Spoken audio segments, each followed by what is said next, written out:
Bonsoir, bienvenue à notre débat de ce soir consacré à la place que les différents partis politiques allemands réservent à l'Europe dans leur programme électoral. Cette soirée est la première de la rentrée. On voit encore qu'on n'est pas encore dans le rythme normal de nos conférences, la première en présentiel aussi, et elle s'inscrit dans le cadre du cycle consacré aux thèmes européennes et géopolitiques organisé par la Maison Heinrich Heine, en coopération avec l'Association Réalité et Relations Internationales, l'ARI, et Boulevard Extérieur, Observatoire de la vie politique internationale. Alors que les élections fédérales allemandes qui auront lieu le 26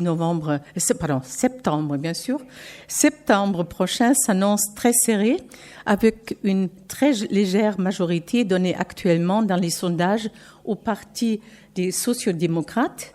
Les questions européennes et internationales sont largement absentes dans les campagnes électorales menées par les différents partis. Toutefois, au début de cette semaine, le candidat chrétien-démocrate à la chancellerie, Armin Laschet, s'est plaint de l'absence dans les grands débats télévisés, les triels, les fameux triels, des thèmes tels que la politique intérieure et extérieure de sécurité, ainsi que la politique européenne. La CDU, dit-il, veut souligner l'importance de ces thèmes pour la campagne électorale et a pour cette raison, comme seul parti, placé le thème de la politique européenne et extérieure tout au début de son programme électoral. Néanmoins, on ne peut que constater une absence quasi totale des questions européennes dans les thèmes traités par les partis, ce qui amène la Süddeutsche Zeitung à constater dans son édition datée du 15 septembre, alors hier, en Allemagne, on fait campagne comme si l'Europe n'existait pas, alors que les grands problèmes que rencontre le pays sont des problèmes qui affectent tout le continent. L'Europe scrute l'Allemagne depuis des mois, mais l'Allemagne ne s'intéresse pas à l'Europe. Il me semble que cette citation définit clairement le cadre des questions que nous allons nous poser ce soir et qui seront éclairées par nos invités que j'ai le grand plaisir d'accueillir à la Maison Heinrich Heine. Je me réjouis de la présence tout d'abord de Tonia Mastroboni, journaliste germano-italienne et correspondante à Berlin du quotidien La Repubblica. Née à Bruxelles, elle a grandi à Rome et est diplômée en littérature. De 2001 à 2011, elle a été reporter économique et financier, notamment pour Reuters et d'autres médias. Depuis 2009, elle est responsable des conférences sur les livres pour le Festival de l'économie de Trente. En 2017, elle a remporté le plus important prix journalistique italien, il Premio Lino. Un grand merci pour avoir fait le saut de Berlin à Paris afin d'être avec nous ce soir. Ensuite, j'ai le plaisir renouvelé d'accueillir ce soir Michaela Wiegel, correspondante de la FAZ à Paris. Le 6 septembre, elle a publié un article intitulé « Olaf Scholz in Paris, Macrons Favorit fürs Kanzleramt, point d'interrogation ». Olaf Scholz à Paris, le favori de Macron pour la chancellerie, point d'interrogation. Elle suit les relations franco-allemandes au niveau politique de très près et nous donnera sans doute des informations très intéressantes sur les autres partis politiques et leurs candidats à la chancellerie vus depuis Paris. Et on peut dire que la semaine dernière, il y avait non seulement Olaf Scholz à Paris, mais aussi Armin Laschet, je pense que c'était mercredi dernier. Et ce soir, l'actuelle chancelière Angela Merkel, qui est à Paris actuellement à l'Élysée. C'est pour ça nos autres peut-être les autres intéressés par notre programme culturel sont peut-être invités à l'Élysée. On ne sait jamais. Je me réjouis d'accueillir pour la première fois à la Maison Heinrich Heine Alexandre Orbinet-Borgomano. Il est responsable du programme Allemagne de l'Institut Montaigne qu'il a rejoint en 2019. Il a travaillé auparavant au Bundestag comme attaché parlementaire d'un député allemand, et on peut dire que c'était un député allemand de la CDU du Wahlkreis de Hambourg-Eimsbüttel. Hein? OK. Norbert Krüger, si j'ai bien noté. Kruse, pardon. OK. Il a également participé au lancement d'un fonds d'investissement européen dans le domaine de la Smart City, très intéressant, et pris part à l'initiative pour l'unification du droit des affaires en Europe. Last but not least, je me réjouis que David Capitan, professeur de droit public à l'université Paris 1 Panthéon-Sorbonne et président de l'ARI, soit l'animateur du débat de ce soir.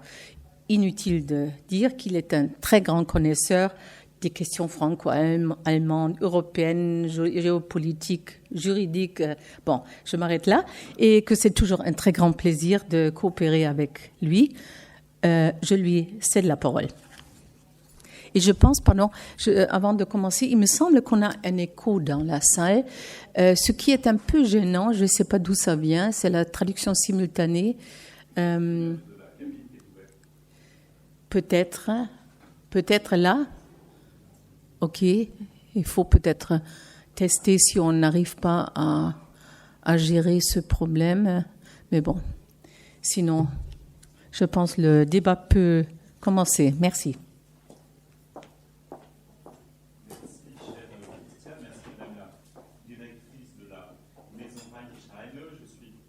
Heureux, que nous puissions prolonger cette série de conférences qui est co-organisée par la Maison Heinrich Heine, par l'association Regard et Réalité Internationale, et puis par le Boulevard Extérieur, qui est une association de journalistes qui tient un blog sur les questions européennes et internationales de manière toujours extrêmement active. Alors nous avons eu des thèmes de fond l'année dernière et depuis que cette série de conférences existe. Actuellement, évidemment, c'est l'actualité la plus brûlante qui nous réunit puisque le thème d'aujourd'hui est évidemment lié à ce qui se passe en Allemagne depuis quelques semaines et qui va se résoudre, pas complètement, mais le dimanche 26, lors des élections parlementaires, comme chacun sait. Alors, le rôle des partis, bien entendu, a une place extrêmement prééminente en Allemagne, puisque on élit d'abord le Parlement, et pour cette élection parlementaire, eh bien, les partis présentent des candidats, d'autant que c'est une élection proportionnelle, un peu personnalisée, mais proportionnelle tout de même.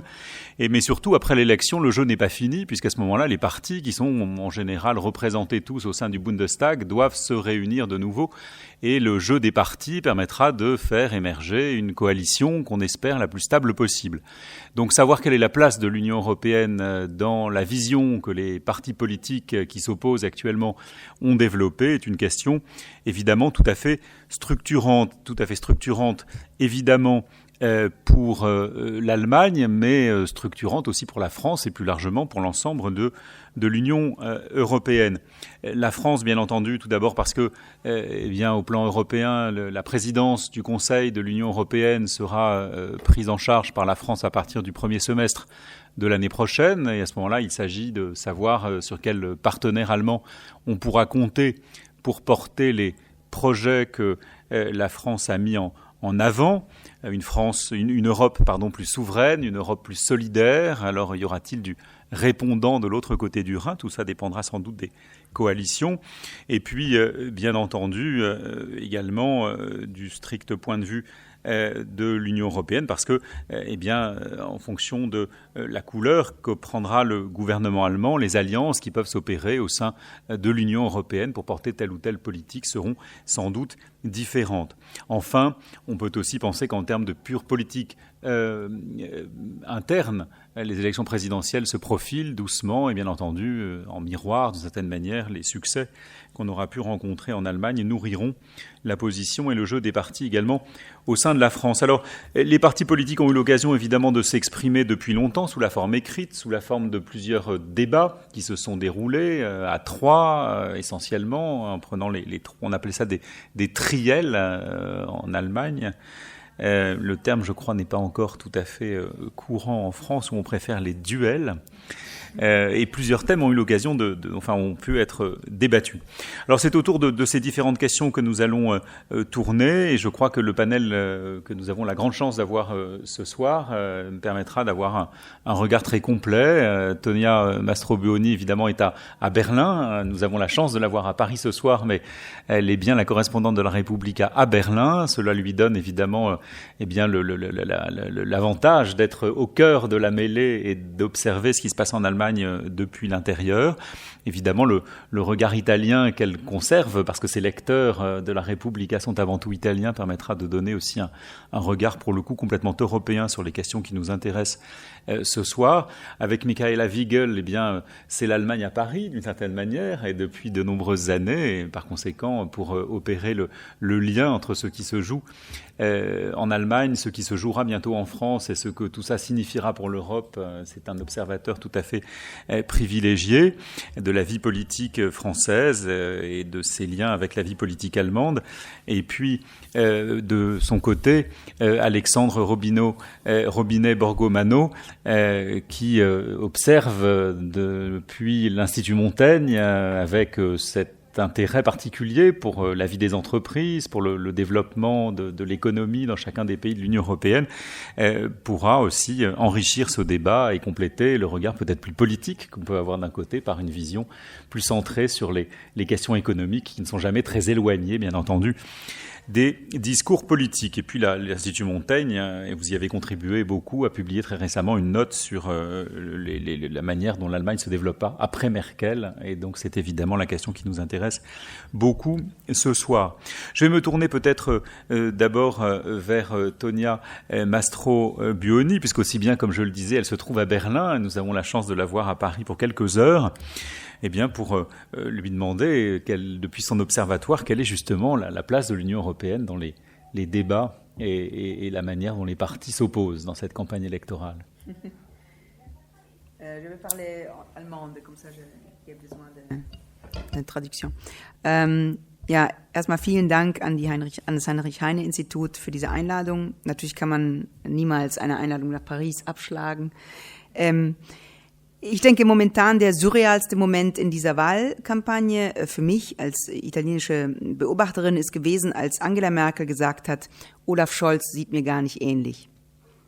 Es ist natürlich unglaublich, also vielleicht spürt man das nicht so als Deutscher, aber eben als Ausländer und vor allen Dingen, ich komme aus einem Land, wo es eine große Rivalität zwischen Parteien gibt. Und dort ist es eben, und von dort aus ist es seltsam zu beobachten, dass eine Kanzlerin sagen muss, mein Rivale, also der Kanzlerkandidat der SPD, sieht mir nicht ähnlich. Warum ist das passiert? Wir wissen alle, dass die Kanzlerin Merkel in 16 Jahren sehr viel das politische Bild in Deutschland verändert hat. In dem Sinne, es hat es sehr stark stabilisiert in einer Periode, in der fast alle Volksparteien in Europa dahingeschmolzen sind, auch in Frankreich. Die traditionellen Parteien, die Gaullisten, die Sozialisten haben ganz große Krisen erlebt, in Italien ganz zu schweigen. 2 Systeme sind in den letzten 30 Jahren untergegangen.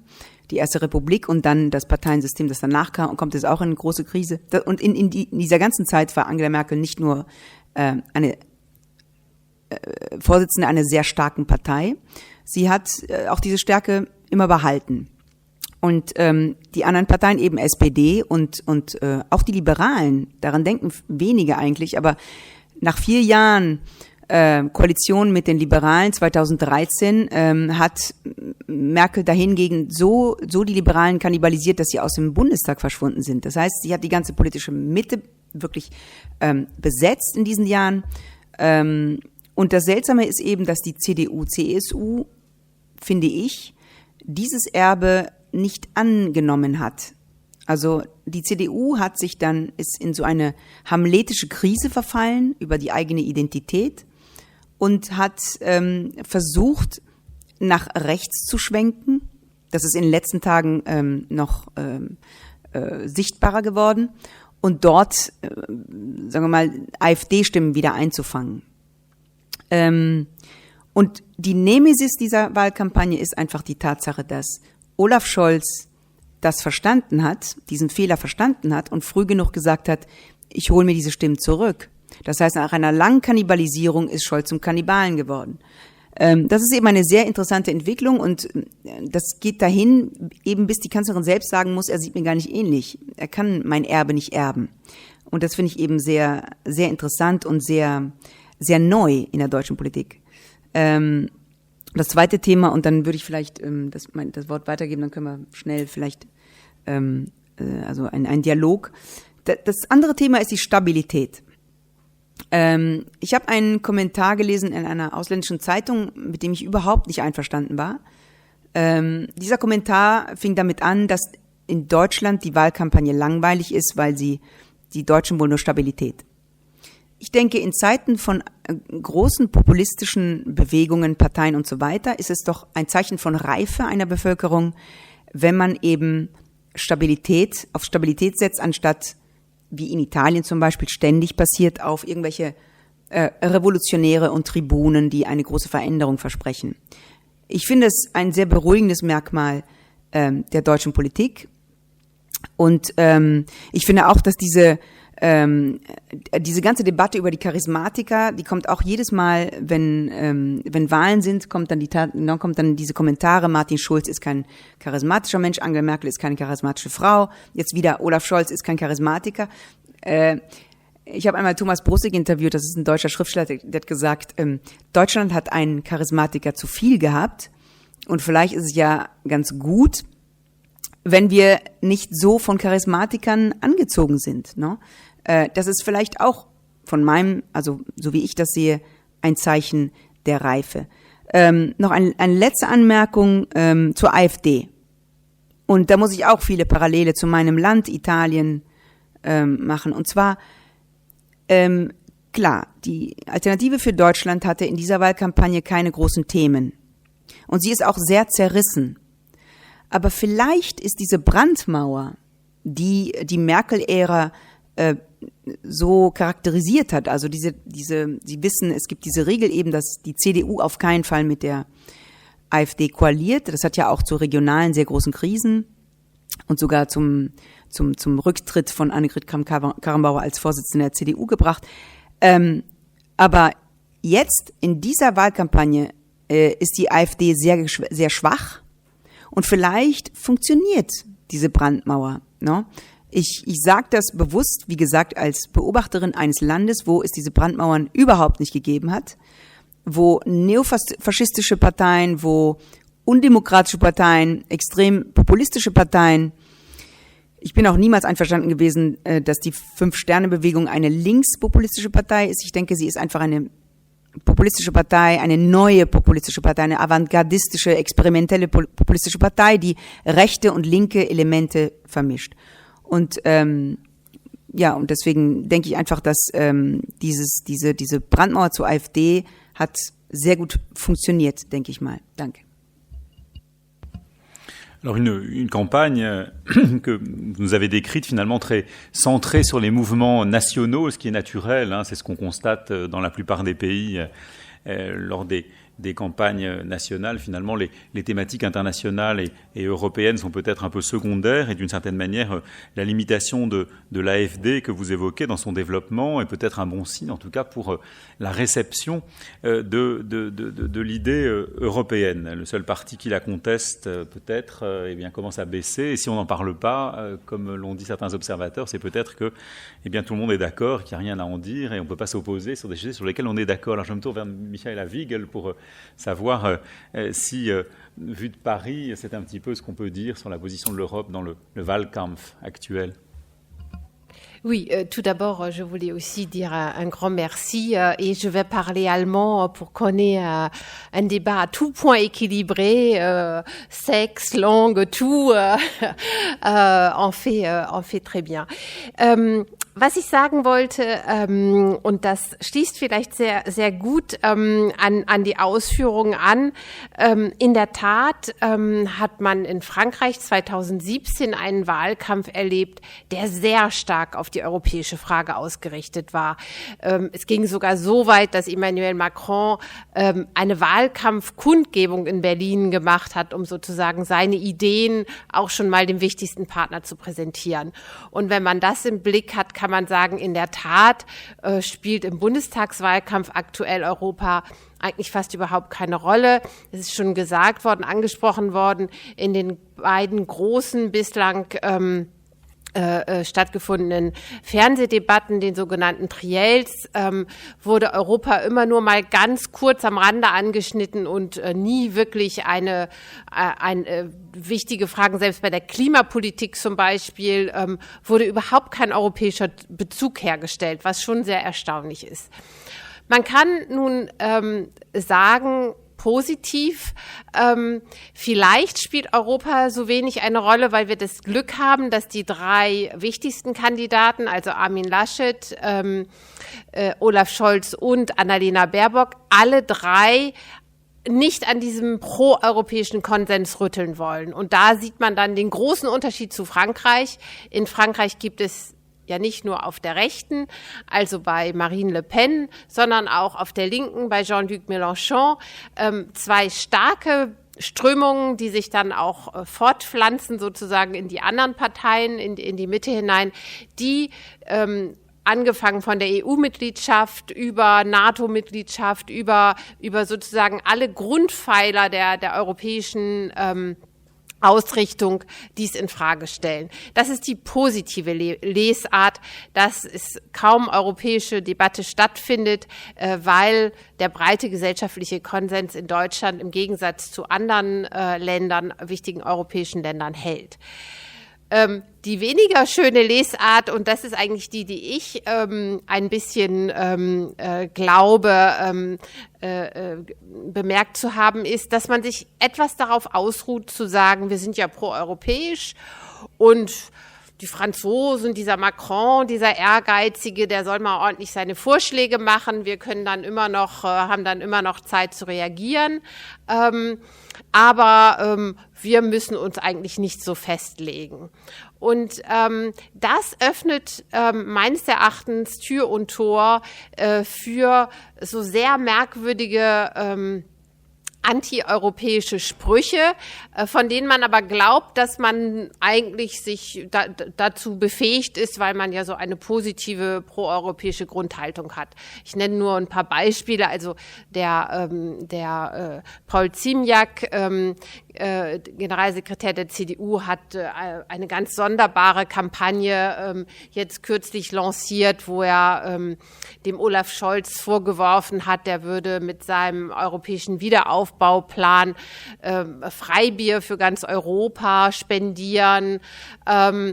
Und Friedrich Merz hat behauptet, Olaf Scholz sei für die hohe Inflationsrate zuständig, verantwortlich. Also die armen deutschen Sparer würden sozusagen durch die EZB enteignet.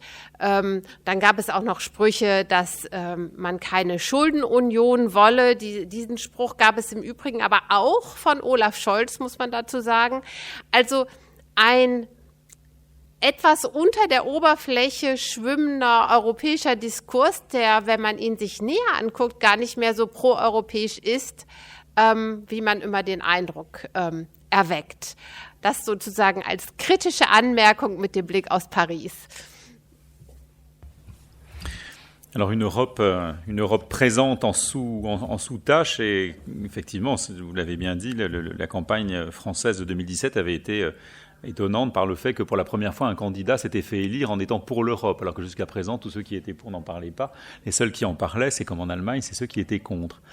Cela dit, et je me tourne vers Alexandre Robier-Borgomano, les Europes que l'Allemagne peut préparer, si chacun et tous les partis finalement fondamentalement, à part l'AfD, sont assez pro-européens, ce pourraient être des Allemagnes finalement assez différentes. Les propositions des partis sur beaucoup de thèmes sont assez distincts. Est-ce que ce sont des questions auxquelles vos réflexions sur l'Allemagne d'après Merkel vous ont conduit à réfléchir? Merci pour cette question. Merci également pour cette invitation à la maison Heinrich Heine. Vous m'entendez bien? Oui, parfait. Sur le plan économique, puisque c'est sur ce sujet que vous voulez m'emmener, c'est pas tellement la vision européenne des différents partis qui peut inquiéter ou poser question en France, c'est davantage la façon dont se structure en Allemagne le nouveau débat sur les inégalités et la répartition de richesses, qui est fondamental de comprendre si on veut comprendre l'ascension récente des Verts et du SPD dans les sondages. Ce nouveau débat, il est né de la crise, il existe depuis longtemps. C'est ces propositions qui sont faites par le SPD et les Verts de réintroduire l'impôt sur la fortune, de modifier la taxation sur les héritages, d'élever le salaire minimum.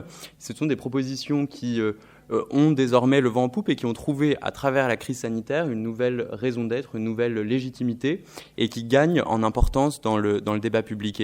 Et c'est le cas en Allemagne, c'est le cas également en Suisse, c'est le cas de plus en plus dans différents États européens. Et nous pensons en France que si les sociodémocrates et les Verts arrivent au pouvoir et mettent en place cette politique plus redistributive, ce qui serait logique après 15 années attachées à renforcer la compétitivité de l'économie allemande, de maintenant réfléchir aux moyens de mieux redistribuer cette prospérité. Il est évident que ça pourra avoir aussi des implications très nettes sur la façon dont la France perçoit elle-même sa politique économique et pourrait être aussi tentée de taxer les grandes fortunes ou les héritages pour faire face à la hausse des dépenses publiques qui a été entraînée par la pandémie.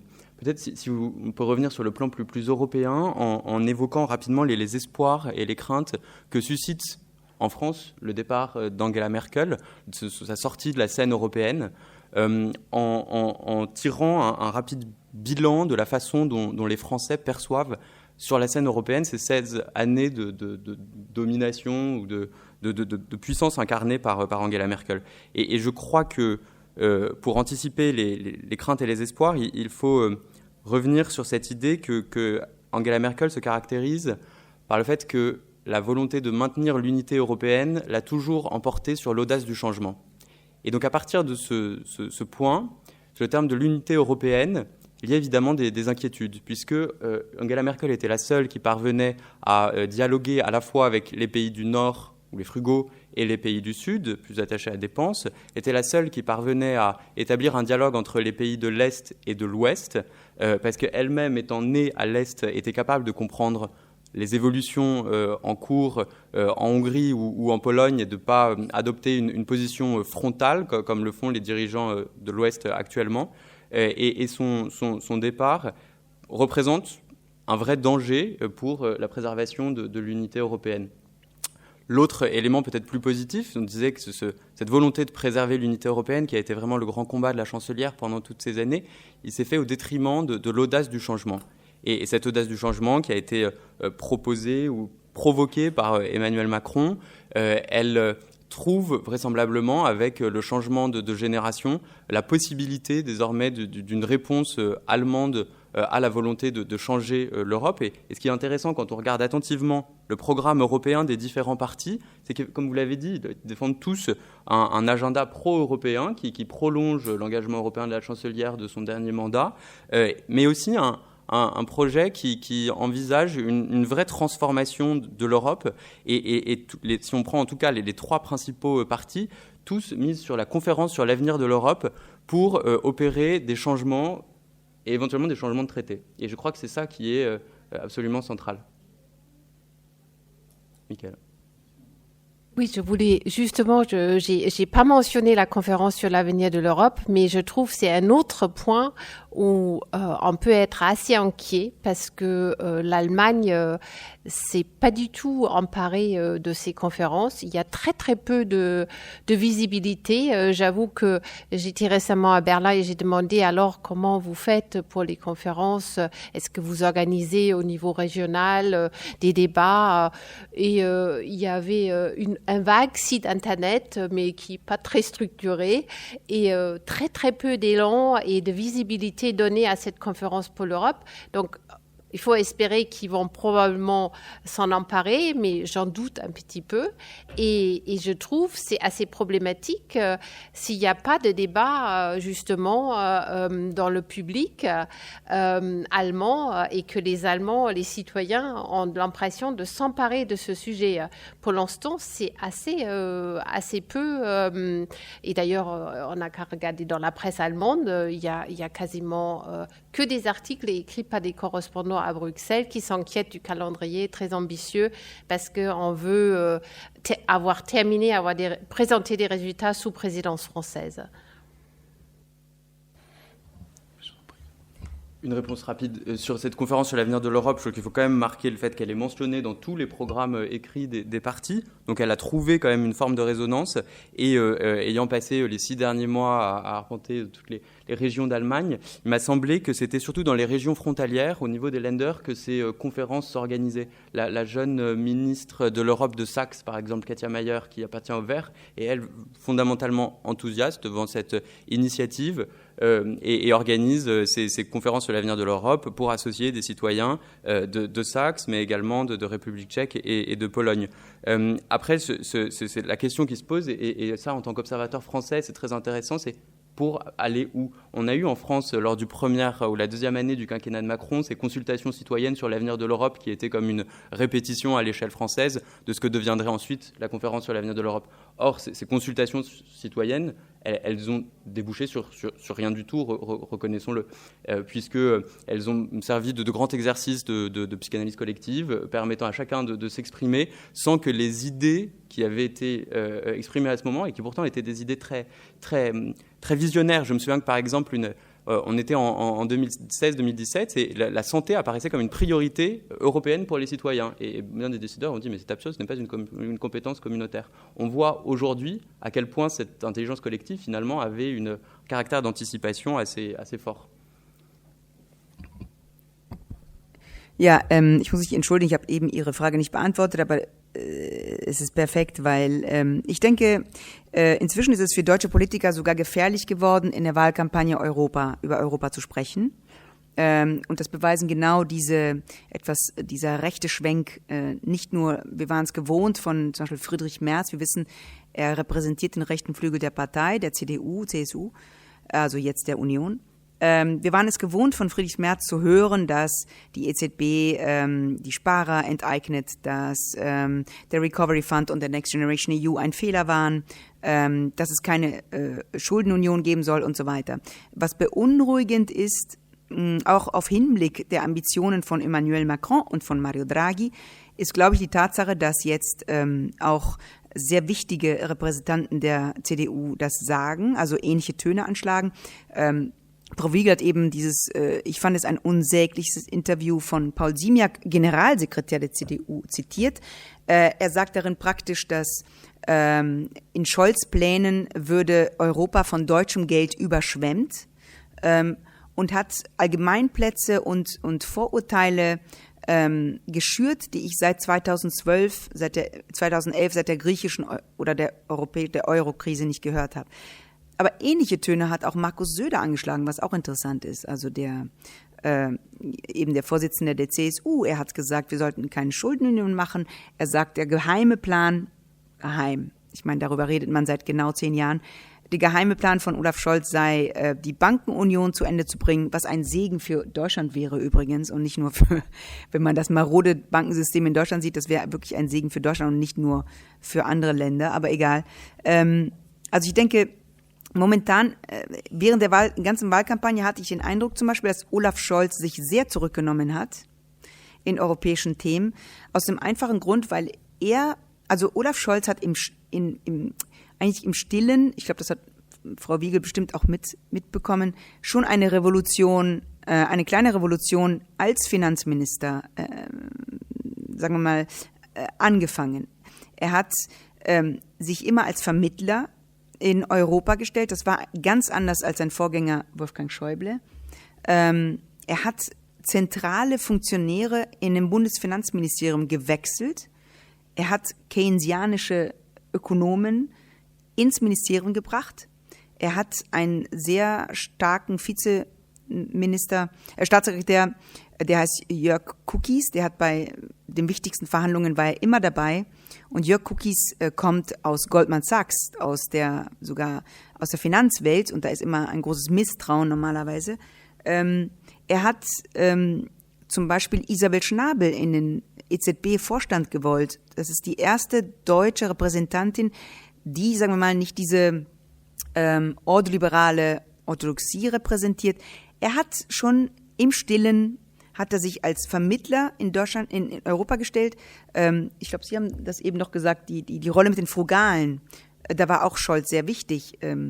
Mitten in diesen sehr harten Verhandlungen um den Recovery Fund im März war Scholz der Mann, der mit Hoekstra, also mit seinem Kollegen aus Holland, gestritten hat, weil er gesagt hat, wir müssen den ESM, den Europäischen Rettungsmechanismus, ohne Konditionalitäten machen, weil ansonsten werden Länder wie Italien und Spanien und so weiter dieses Geld niemals annehmen.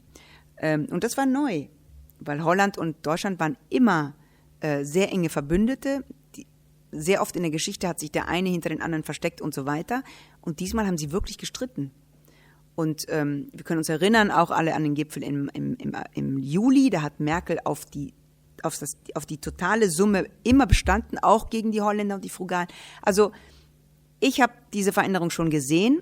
Scholz hat den Recovery Fund als Hamiltonian Moment definiert, aber in der Wahlkampagne ganz andere Töne angeschlagen. Er hat gesagt, auch in einem Interview mit mir, der Stabilitätspakt wird nicht reformiert. Die Flexibilität ist gut genug, die reicht. Er ist auch sehr vorsichtig in Integration und so weiter. Wir wissen auch, Angela Merkel hat immer gesagt, Next Generation EU ist ein Una Tantum-Projekt. Irgendwann stand sie dann neben Macron und hat Macron das Gegenteil gesagt und sie hat nichts gesagt. Das heißt, man konnte ja ansehen, eigentlich denkt sie wie Macron, aber ihre Partei denkt es nicht. Ihre Partei denkt, das ist ein Una Tantum und nach der Pandemie ist Next Generation EU gehört der Geschichte und genauso die Common Bonds. No? Macron möchte sie zu Eurobonds entwickeln, Mario Draghi übrigens auch. Und da ist es sehr interessant, dass niemand diese Themen anschlägt. Und ich glaube, es ist nicht nur, weil Deutschland momentan sehr auf sich konzentriert ist. Ich glaube, es hängt wirklich damit zusammen, dass viele Spitzenpolitiker denken, Europa ist ein heikles Thema. Vor allen Dingen in diesem finanziellen Bereich. Alors, vous avez montré toute la complexité des positions des uns et des autres. Il est certain que Scholz, ministre d'un gouvernement de coalition, c'est sans doute autre chose que Scholz, chancelier d'une coalition verte, rouge-rouge, une question qui peut-être est envisageable. On en parle en tout cas parfois. Il s'est bien gardé de fermer la porte d'intégrer Linke dans la coalition. Et Scholz est apparu, en tout cas en France, on l'a perçu comme ça, comme le digne successeur de Wolfgang Schäuble et le gardien du Schwarze Null à tout prix. Hein. Alors que justement, du côté français, en voyant ce poste changer de parti, on imaginait que les choses allaient un petit peu évoluer. Ça n'a pas été le cas. Alors, Monsieur Robinet-Bergomano évoquait tout à l'heure le fait que peut-être la fin de Merkel allait être la fin des petits pas. Une grande coalition, c'est toujours des petits pas parce qu'il faut aussi tenir non seulement l'unité de l'Europe, mais l'unité de la coalition.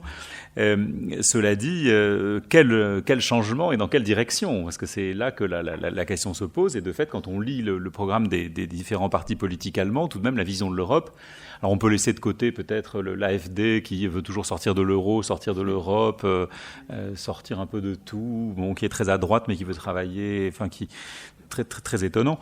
Et puis les Linke qui évidemment utilisent le chéquier européen au bénéfice de tous, c'est sans doute très très louable dans l'objectif, mais peu praticable dans les moyens.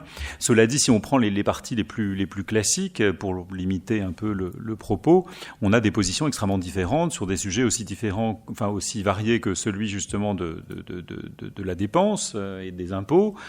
Ça, c'est le thème de l'Europe solidaire qui intéresse beaucoup la France. Une Europe solidaire, c'est une Transferunion. Ça veut dire que les uns payent pour les autres, qu'on essaie de limiter les différences économiques qui se marquent trop et surtout de manière continue, ce qu'on appelle les déséquilibres au sein de l'Union européenne. Et on retrouve aussi des grandes différences, évidemment, en matière de souveraineté. Et là, c'est un point d'achoppement franco-allemand depuis très longtemps. On peut prendre quelques exemples de projets en matière militaire franco-allemand, et il y en a quelques-uns qui ont fonctionné. Mais enfin, le char a l'air de battre de l'aile, mais ça serait plutôt l'avion qui battrait de l'aile à tout prendre. Les drones, c'est un petit peu la même chose. Donc, sur ces sujets-là aussi, on a l'impression que selon les partis qui vont l'emporter, si c'est une coalition avec des partis de gauche qui ont peut-être un peu de difficulté avec la chose militaire, ce sera très différent de ce qu'on aura avec des partis de droite qui le sont peut-être moins, tout en regardant mieux vers les États-Unis que vers les partenaires européens.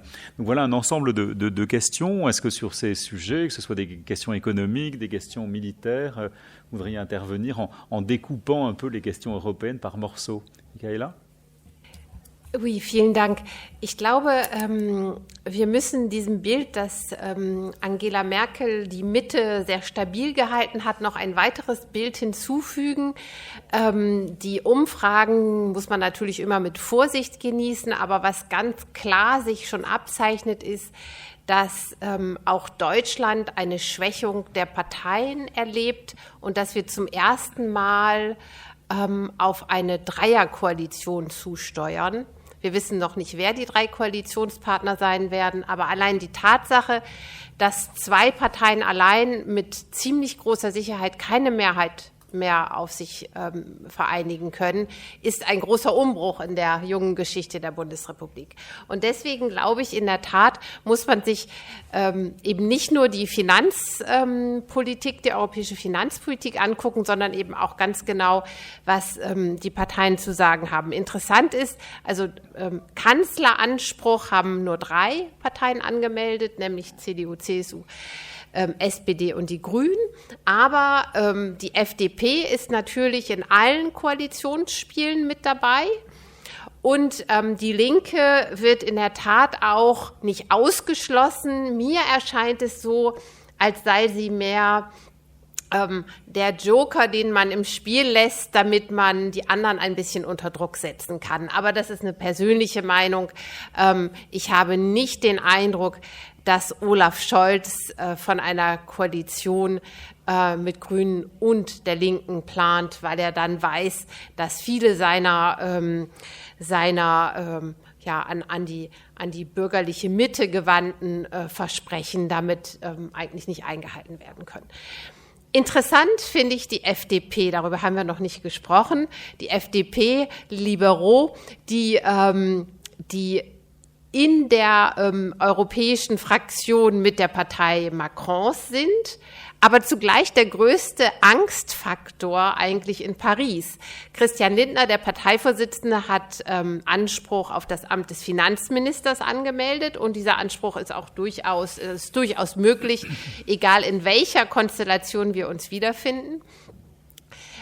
Und zugleich steht Christian Lindner für eine ganz schnelle Rückkehr zum Stabilitäts- und Wachstumspakt, für einen schnellen Ausstieg aus dem einmaligen Experiment europäischer Wiederaufbaufonds. Also sozusagen zu einem Back to Normal. Die Schuldenbremse soll innerhalb von Deutschland wieder voll in Kraft gesetzt werden. Und wenn er tatsächlich Finanzminister wird, in welcher Konstellation auch immer, glaube ich schon, dass sich viele Franzosen mit Nostalgie an die Ära Merkel erinnern werden und an die Politik der kleinen Schritte sehnsüchtig denken, denn da werden kaum große Sprünge gemacht werden können. Wenn es zu einer starken Linkskoalition kommen sollte, wie der erwarten, wird auch auf dem militärisch-sicherheitspolitischen Gebiet eigentlich nichts mehr passieren. Schon jetzt gibt es in der SPD eine nicht unbedeutende Strömung, die gegen jegliches militärisches Engagement ist, also ein Ausbau des militärischen Engagements. Jedes Mal ist es ein Kampf, wenn große Finanzierungsprojekte beschlossen werden müssen.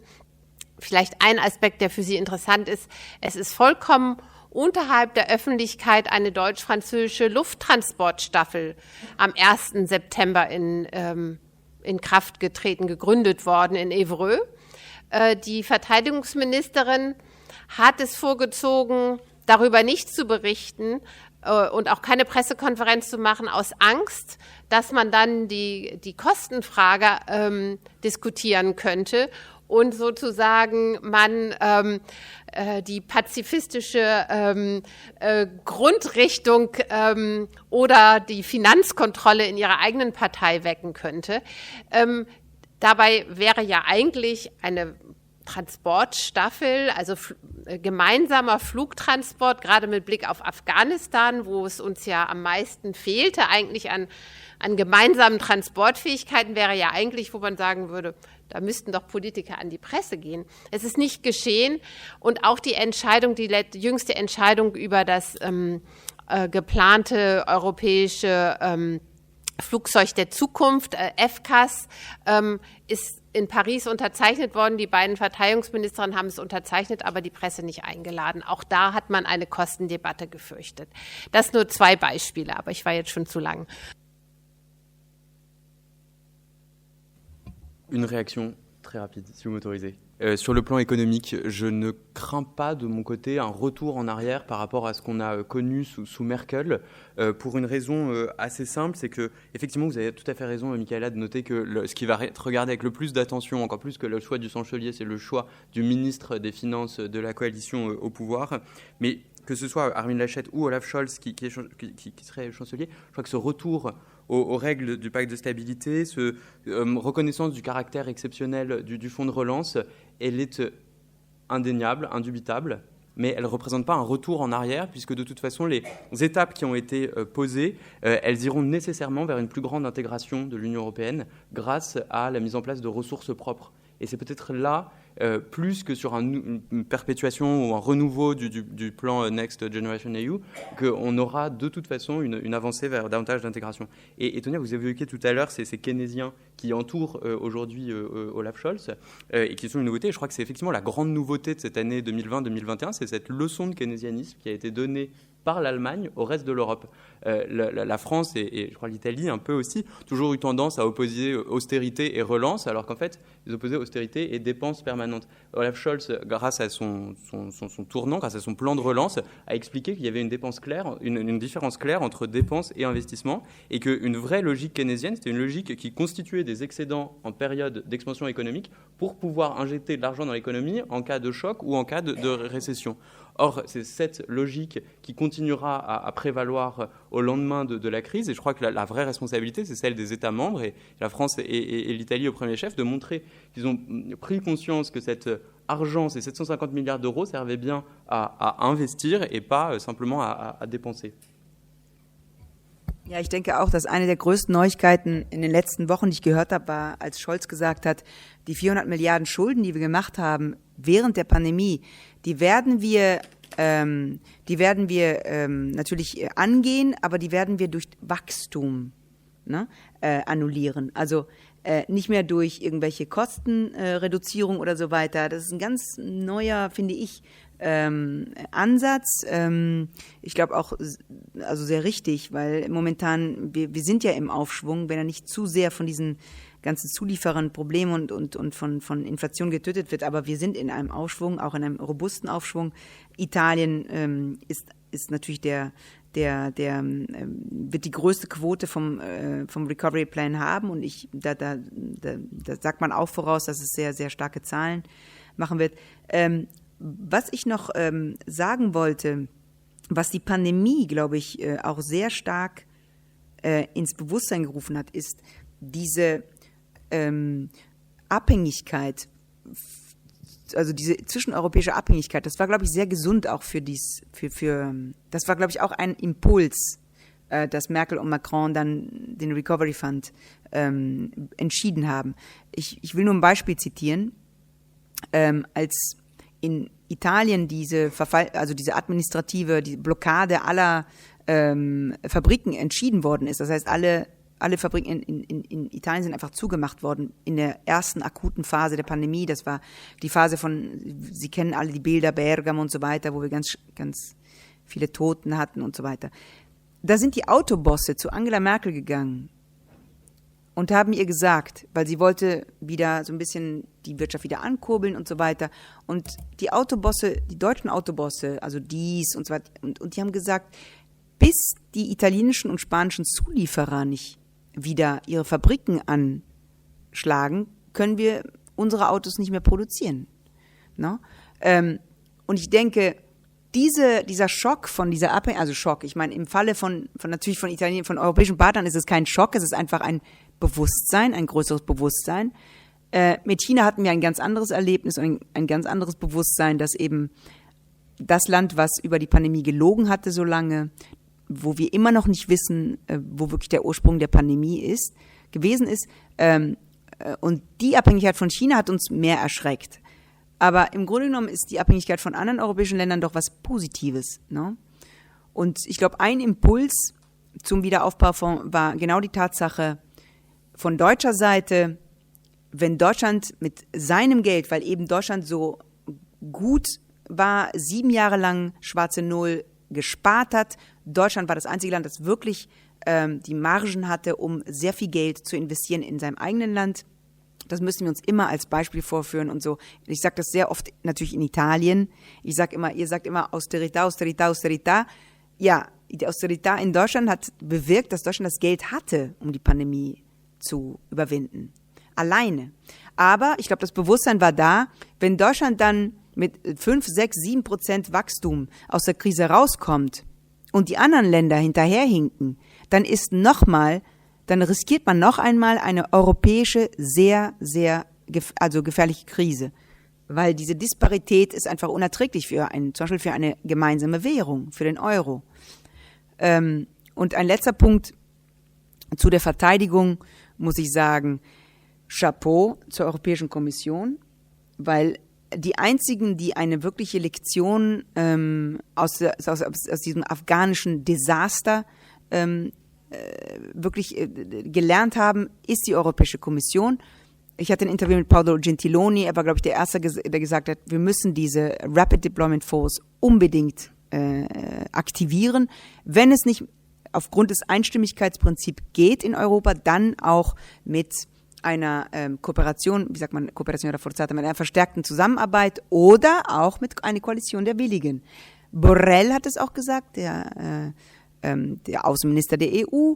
Es gibt jetzt eine Debatte aber ich denke, was von den europäischen Ländern kommt, ist momentan sehr schwach. Also ich meine, wie können wir geostrategisch und wie kann auch Deutschland parlamentarisiert zum Beispiel jede Entscheidung, das haben Sie eben schon angedeutet, zur Verteidigung. Aber wie können wir denken, dass in einer so schnellen, so rapiden, sich verändernden Welt, wo eben mittlere Mächte zu großen Mächten momentan sich entwickeln, auch in der Verteidigung. Wie können wir in dieser Welt weiterhin Entscheidungen treffen und mit dabei sein und uns nicht bedroht fühlen, jetzt auch brutal gesagt? Grande différence. Il est vrai que le FPD que vous avez mentionné tout à l'heure reste tout de même sur les affaires européennes très ambigu, puisque c'est le plus fédéraliste. Il n'est pas contre la mise en place d'une armée européenne, contrairement aux autres partis pour des raisons variables, et en même temps, il ne veut pas de ressources propres de l'Union européenne. Alors, c'est un petit peu difficile de monter la machine sans mettre de l'essence pour la faire fonctionner. Donc là encore, des difficultés importantes. Mais le dernier thème sur lequel peut-être je voudrais faire un échange avant de prendre les questions de la salle, c'est la question qui découle de la crise afghane que vous venez de mentionner, qui est celle de l'accueil des réfugiés, de l'immigration, qui est une question qui était passée un peu au second plan à l'occasion du Covid et que cette crise, évidemment, a relancé. Est-ce que c'est quelque chose qui joue un rôle important dans la campagne? Est-ce que les partis politiques s'en sont emparés avec des visions contrastées? Je crois que tous les partis sont d'accord sur le fait que ça ne doit pas être un thème durant la campagne et essayent d'étouffer la question et de la repousser aussi loin que possible pour que ça ne fasse pas le lead de l'AfD. Tous les partis sont d'accord également pour dire que 2015 ne doit pas se répéter. Il n'y aura pas de nouveau Wirtschaften das en 2021 pour les Afghans. Et d'un autre côté, le risque est moindre que durant la crise des réfugiés de 2015, puisqu'il est quand même plus difficile de venir à pied d'Afghanistan que de Syrie. Il n'empêche qu'un des grands thèmes aussi, simplement pour le rendre un peu plus européen, c'est le thème de la remise à plat du système de Dublin. On a cette crise-là afghane, il y en aura sans doute d'autres, et puis la démographie simplement de l'Europe fait que l'immigration probablement continuera de répondre à certaines attentes de part et d'autre et continuera d'exister. Et le système de Dublin est un peu à bout de souffle, c'est évidemment un des systèmes les plus compliqués à mettre sur le métier au plan européen, et sans un accord entre la France et l'Allemagne sur ce sujet, rien ne bougera. Qu'est-ce qu'on peut avoir comme regard sur cette? Oui, alors effectivement, je crois ce sujet de la migration est un des rares sujets où on a entre la France et l'Allemagne pas de clivage, où on est spontanément à peu près d'accord. Ça n'a pas toujours été le cas. 2015, effectivement, c'était totalement différent, mais aujourd'hui, on est les deux pays pour la réforme du droit d'asile et des critères de Dublin, on est à peu près d'accord. Le problème, là, c'est vraiment la division Est-Ouest et notamment toute la question comment faire avec des pays à l'Est de l'Allemagne qui ne veulent absolument pas réformer et qui bloquent toute tentative. Et c'est plutôt ça la raison pour laquelle la réforme n'avance pas. Je pense, en revanche, il y a effectivement un petit décalage dans la communication. Je ne sais pas si vous vous souvenez. Tout au départ, très rapidement après la chute de Kaboul, le président Macron a parlé d'un plan, d'une initiative franco-allemande robuste, et depuis, on n'a plus jamais entendu parler. Et je crois effectivement, en ce moment même, probablement, Angela Merkel et Emmanuel Macron en parlent, mais Angela Merkel a dû signifier qu'on ne voulait surtout pas un grand débat public sur une probable initiative franco-allemande pour l'Union européenne.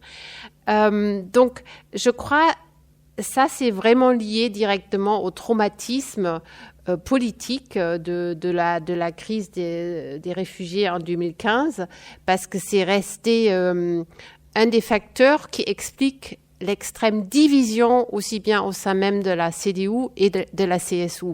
Cette division, elle est directement liée au traitement de cette crise et au mot courageux d'Angela Merkel, wir schaffen das. C'est ça qui a fait exploser en quelque sorte cette unité de la CSU et la CDU. Et à mon avis, c'est l'autre grand volet qui fait que l'Allemagne reste assez timoré concernant un grand projet européen, parce que la perception, c'était en tous les cas dans le parti CDU, l'Allemagne devait décider très rapidement si elle fermait les frontières, et les autres avaient très envie que l'Allemagne décide, mais ne faisait rien. Le président Hollande, à l'époque, a même dit « mais les réfugiés ne veulent pas venir en France, c'est pas notre problème ». Donc, je crois, là, l'Allemagne a vécu un peu trop peu d'Europe et c'est resté quelque chose d'assez sensible. Et si je peux me permettre un dernier point, parce qu'on n'en a pas du tout parlé, qui a, à mon avis, accéléré la décision du gouvernement allemand entre mars et mai 2020 pour ce fameux fonds de relance européen, c'est, et je parle aux juristes, c'est le jugement de la Cour de Karlsruhe concernant la compétence entre, voilà. Je crois, là, Angela Merkel a vu très rapidement que c'était un énorme risque et elle a voulu accélérer en autorisant ce fonds de relance. Je crois que ce n'était pas un hasard, que c'était assez concomitant. Ich werde nur eine Minute was sagen. Zum einen, meine Erfahrung aus der Wahlkampagne. Ich war auf 3 Wahlauftritten von Olaf Scholz. 2-mal habe ich ihn versucht zu fragen, also als der Auftritt vorbei war, ob Deutschland vorhat, Korridore, humanitäre Korridore für afghanische Flüchtlinge zu organisieren oder auch europaweit. Und was er davon denkt, dass man eine größere Konvergenz zum Thema Verteidigung, also ob zu diesen 2 wirklich zentralen Themen von diesen Tagen. Und zweimal hat es geschafft, mir überhaupt nicht zu antworten. 2-mal hat er genau dieselbe Antwort gegeben und gesagt, wir müssen erstmal alle aus Kabul evakuieren, bla bla bla, was er schon 100 Millionen Mal gesagt hatte. Das heißt, es stimmt, es ist ein Tabuthema, ein zweites Tabuthema, Migration. Ich habe es immer die Unvollendete von Angela Merkel genannt, das Problem Dublin, was wir natürlich in Italien sehr stark verspüren, aber wir sehen da auch einen sehr starken Partner in Deutschland, einen weniger starken Partner in Frankreich natürlich. Ich glaube, das ist auch etwas, was wir in den nächsten Monaten überhaupt nicht in Europa sehen werden. Mario Draghi hat es versucht. Er wollte bei dem Europäischen Rat im Juni, Juli, also vor dem Sommer, wollte er dieses Thema auf dem Tisch haben. Diesmal hat es die deutsche Wahlkampagne verhindert, also Angela Merkel. Ich glaube, in den nächsten 9 Monaten wird es die französische Wahl wahrscheinlich verhindern. Ich denke mal, auch Macron will dieses Thema nicht auf dem Tisch haben. Und das ist natürlich ein desolater Zustand, in dem Europa verfallen ist, in dem einige Länder wie Ungarn, Polen immer wieder uns erpressen können und sagen können, wir nehmen einfach keinen Flüchtling auf. Und andere können nichts dagegen machen.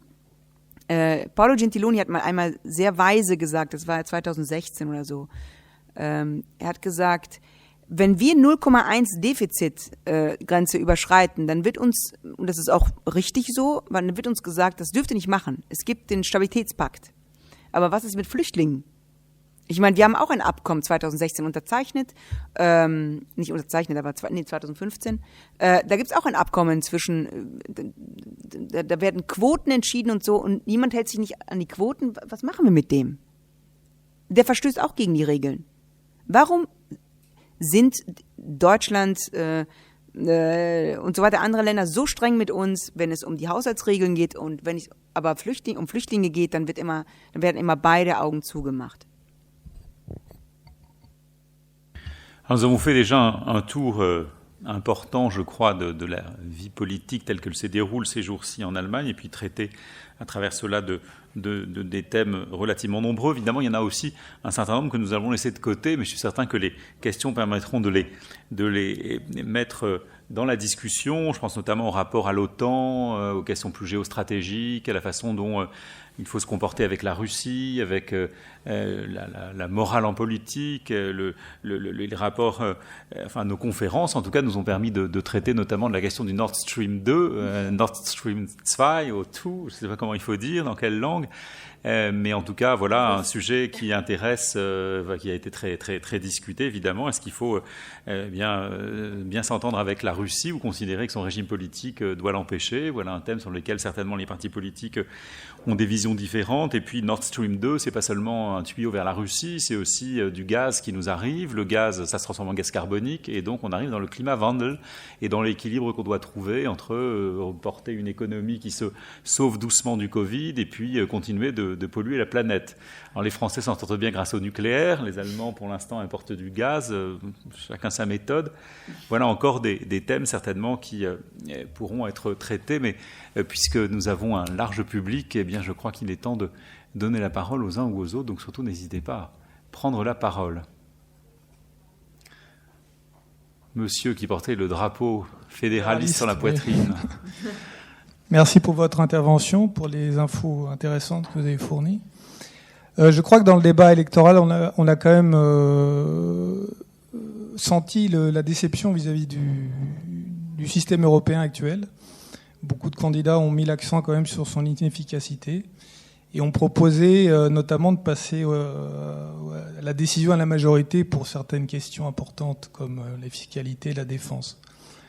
Bon, le problème de ça, c'est qu'on en parle depuis des années, si ce n'est des dizaines d'années, et qu'en fait, pour passer à la majorité sur ça, il faut l'unanimité des membres. Et je ne crois pas que c'est possible.